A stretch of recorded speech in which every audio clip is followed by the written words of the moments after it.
আজহারী সাহেবের লেখা এক নজরে কোরআন বইটি নিয়ে যথেষ্ট সমালোচনা চলছে। এভাবে আপনার মন্তব্য কী? উত্তর হচ্ছে, আমরা আমাদের এই দেশের বেশিরভাগ মানুষদেরকে পাই যে সমালোচনা প্রিয়, অর্থাৎ মানুষের সমালোচনা করার মধ্যেই যেন কিছু মানুষ মজা পায়। অহেতুক সমালোচনা, কোনো প্রয়োজন নাই, এরপরে সমালোচনা করবে। এটা অধিকাংশ ক্ষেত্রে আমরা দেখি যে মির্জা রহমান আজহারী ভাই, ডক্টর মির্জা রহমান আজহারী সাহেব ছাড়াও বাংলাদেশের অনেক ওলামায়ে কেরাম আছেন যাদের ব্যাপারে একদম প্রয়োজন নাই, শুধুমাত্র হিংসা থেকে, শুধুমাত্র বিদ্বেষ থেকে, শুধুমাত্র কারো জনপ্রিয়তা দেখে, শুধুমাত্র কারো প্রশংসা দেখে আমরা অনেকে আগুনে বেগে জ্বলে উঠি, যার কারণে সমালোচনা আর কিছু না পেলে নিজেরা সমালোচনা করে না কোনো পয়েন্ট তৈরি করি। অধিকাংশ ক্ষেত্রে আমরা দেখেছি যে মির্জা রহমান আজহারী সাহেবের এক নজরে কোরআন বইটার সমালোচনা করছেন।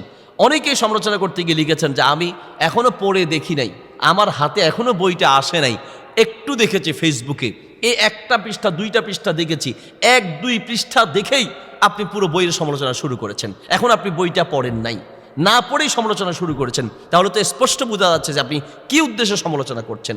আপনার যদি তার প্রতি আসলেই ভালোবাসার থাকে, যদি তাকে সংশোধন চান বা জাতিকে সংশোধন করতে চান, তাহলে তো আপনার উচিত আগে আপনি বইটা পড়বেন, আপনি দেখবেন ভালো করে, এরপর চেষ্টা করবেন ওনার সাথে যোগাযোগ করার। হয়তো ভাইয়ের সাথে যোগাযোগ করা যায় না, তাহলে ওনার মামা আছেন, ওনার আশেপাশে যারা লোক আছেন তাদের সাথে আপনি যোগাযোগ করে তাদেরকে আপনার যে নজরে ভুল পড়েছে সেটা আপনি জানানোর চেষ্টা করবেন। আপনি পড়লেন না, এখনো বইটা আপনার হাতে আসে নাই, দেখা ছাড়াই আপনি সমালোচনা শুরু করলেন। এই জন্য আমাদের এই দেশে মেধাবী যারা, তারা থাকতে চায় না, কিছুদিন পরেই মানে দেশ ছেড়ে চলে যেতে চায়, কারণ মেধাবীদেরকে আমরা মূল্যায়ন করতে জানি না। আরে ভাই, তিনি ওনার ফেসবুক পোস্টে উনি বলেছেন উলুমুল কোরআন বা কোরআনের জ্ঞান সংক্রান্ত কোনো বই নিজে নিজে তৈরি করা সম্ভব না, বরং প্রত্যেকটা বই উলুমুল কোরআন সংক্রান্ত তাফসীর বা কিছু লিখতে হলে অবশ্যই পূর্ববর্তী কোনো না কোনো তাফসীর থেকে অনুসরণ করতে হবে। বেশিরভাগ ক্ষেত্রেই কোরআনের জ্ঞান সংক্রান্ত বইগুলো পূর্বের কোনো আলেমদের থেকে দেখতে হয়। প্রত্যেক তাফসীর কারক নতুন তাফসীর লিখতে গিয়ে পূর্বের যে তাফসীর কারকরা আছেন তাদের তাফসীর দেখে এবং সেখান থেকে কোট করে, এটা তো অন্যায়ের কিছু না।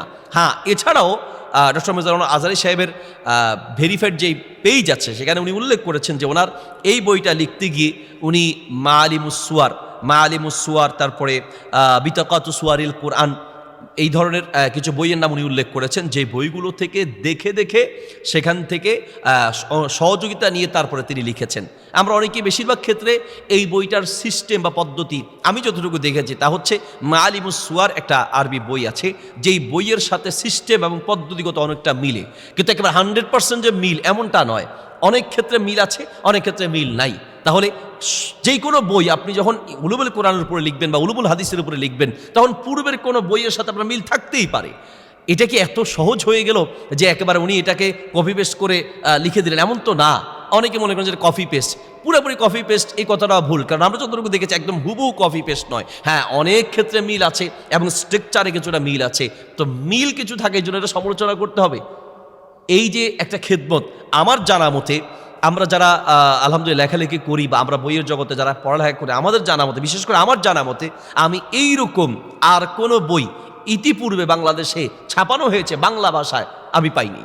তাহলে আপনিও হয়তো বা দেখেন নাই, যারা সমালোচনা করছেন তারাও হয়তো দেখেন নাই। তাহলে এইরকম একটা বই ইতিপূর্বে বাংলাদেশে লেখা হয় নাই, যেটা মাইন্ড ম্যাপ আকারে কোরআনের মাআলিমুস সুয়ারের মতো বা বিতাকাতু সুয়ারিল কোরআন, এই জাতীয় বই বাংলায় এর আগে অনুবাদ হয় নাই বা বাংলায় লেখা হয় নাই।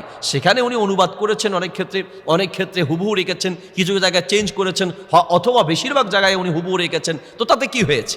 এই যে একটা নতুন করে একবার বাংলাদেশে বলা যায় প্রথম এই আঙ্গিকে একটা বই লেখা হয়েছে, তাহলে এটার তো আপনার প্রশংসা করা উচিত, উৎসাহ দেওয়া উচিত। তাহলে কি হবে যে উনি বা আরও অনেক লেখকরা এই ধরনের লেখনীতে এগিয়ে আসবে। আমরা নবী সাল্লাল্লাহু আলাইহি ওয়াসাল্লামের হাদিসগুলোর টোটাল বিরোধিতা করছি। রাসূল সাল্লাল্লাহু আলাইহি ওয়াসাল্লাম বলেছেন, বাশশিরু ওয়ালা তুনাফিরু, মানুষকে সুসংবাদ দাও, মানুষকে উৎসাহ দাও, মানুষকে নিরুৎসাহিত করো না, ঠিক না? তাহলে এই যে একটা বই লেখা হয়েছে, আপনারা যারা আছেন আগে দেখছেন এরকম কোনো বই দেখেছেন? এর আগে এরকম কোনো বই দেখা হয়েছে? আমার জানা মতে আরবি ছাড়া বাংলা এর আগে এরকম কোনো বই নাই। তাহলে এইরকম একটা বই যে লেখা হয়েছে, এটার জন্য আমাদের উচিত ভাইয়ের জন্য দোয়া করা এবং উৎসাহ দেয়া, উনি বা আরও অনেকে যেন এইভাবে লেখনীতে এগিয়ে আসেন। আমরা দোয়া করি যেটা যারা সমালোচনা করছেন, আমার বিশ্বাস যে হয়তোবা পূর্ণাঙ্গ বইটা যদি পড়েন, হাতে আসে, তারপরে ইনশাল্লাহ হয়তোবা ওনাদের ভুল বুঝতে পারবেন। অথবা যদি এখানে কোনো ভুল ত্রুটি থাকে, উনি তো পেজে লেখায় বলেই দিয়েছেন, ওনার যেই পেজ আছে ভেরিফাইড পেজ, সেখানে যে ভুল ত্রুটি থাকা অস্বাভাবিকের কিছু নয়, সেটার জন্য পরামর্শ দেওয়ার কথা বলা আছে। আপনি পরামর্শ দেবেন, যে কোনো লেখকই পরামর্শ চায়। আমরা যদি কোনো ভুল চোখে পড়ে, তাহলে আমরা অবশ্যই এটাতে ওনার প্রশংসা করার চেষ্টা করব বা ওনাকে জানানোর চেষ্টা করব, সংশোধনের চেষ্টা করব। সমালোচনা করে আমরা ইসলাম বিদ্বেষীদেরকে হাসানোর চেষ্টা করছি। আপনি সমালোচনা করতে হলে এর চেয়ে যারা ইসলাম বিদ্বেষী অনেক বই লিখেছে, ইসলামের বিপক্ষে অনেক বই লিখেছে, আপনাদেরকে তো দেখি না যে সেগুলোর সমালোচনা করতে। ইসলামের বিরুদ্ধে কত প্রপাগান্ডা চলছে, সেগুলো নিয়ে সমালোচনা করতে দেখি না। ইসলামপন্থীদের ছোট ছোট ভুল নিয়ে আমরা এমনভাবে সমালোচনা করি যে ইসলাম বিদ্বেষীদেরকে আমরা হাসানোর একটা সুযোগ করে দিচ্ছি। আর এটা একদম ছোট্ট একটা ব্যাপার, এটাকে আমরা কত বিশাল করে ফেলছি। আল্লাহ তাআলা আমাদেরকে বোঝার তৌফিক দান। এরপর প্রশ্ন হচ্ছে, জুমার নামাজে দ্বিতীয় আজানের জবাব দিতে হবে কি না? উত্তর হচ্ছে, জুমার নামাজে প্রথম আজানের তো জবাব দিতে হবে বা জবাব দেয়া যায়, দ্বিতীয় আজানের জবাব দেয়া জায়েজ আছে কিনা বা দেয়া যাবে কিনা, এটা নিয়ে ওলামাদের মাঝে একটু মতভেদ আছে। কোনো ওলামা ইকরাম বলেছেন যে প্রথম আজানের জবাব দিলেই হবে, দ্বিতীয় আজানের জবাব দেওয়ার প্রয়োজন নাই বা দেয়া যাবে না। কিন্তু বিশুদ্ধ মত হচ্ছে, এবং অধিকাংশ আমাদের মত হচ্ছে, দ্বিতীয় আজানেরও জবাব দেয়া যাবে। কাজে আপনারা চাইলে প্রথম আজানের যেমন জবাব দেয়া যাবে, দ্বিতীয় আজানেরও জবাব দেয়া যাবে। আজানের জবাব দেয়া অত্যন্ত গুরুত্বপূর্ণ একটি আমল। নবী সাল্লাল্লাহু আলাইহি ওয়াসাল্লাম বলেছেন, আজানের জবাব দিলে মসজিদে যত মুসল্লি নামাজ পড়বে, সমস্ত মুসল্লি নামাজ পড়ে যে পরিমাণ সওয়াব পাবে, আপনি আজানের জবাব দেওয়ার মাধ্যমে আপনি একা সেই পরিমাণ সওয়াব পাবেন। তাহলে অত্যন্ত গুরুত্বপূর্ণ একটি আমল। অন্যান্য আজানের যেমন জবাব দেয়া যায়, জুমার আজানেরও জবাব দেয়া যায় বা দেয়া উচিত। এরপর প্রশ্ন হচ্ছে, ফেসবুকে অনেক ছেলে মেয়েদের নামে আইডি ব্যবহার করে, আবার অনেক মেয়ে ছেলেদের নামে আইডি ব্যবহার করে, এটা কি প্রতারণা হবে? উত্তর হচ্ছে, হ্যাঁ, অবশ্যই এটা প্রতারণা হবে।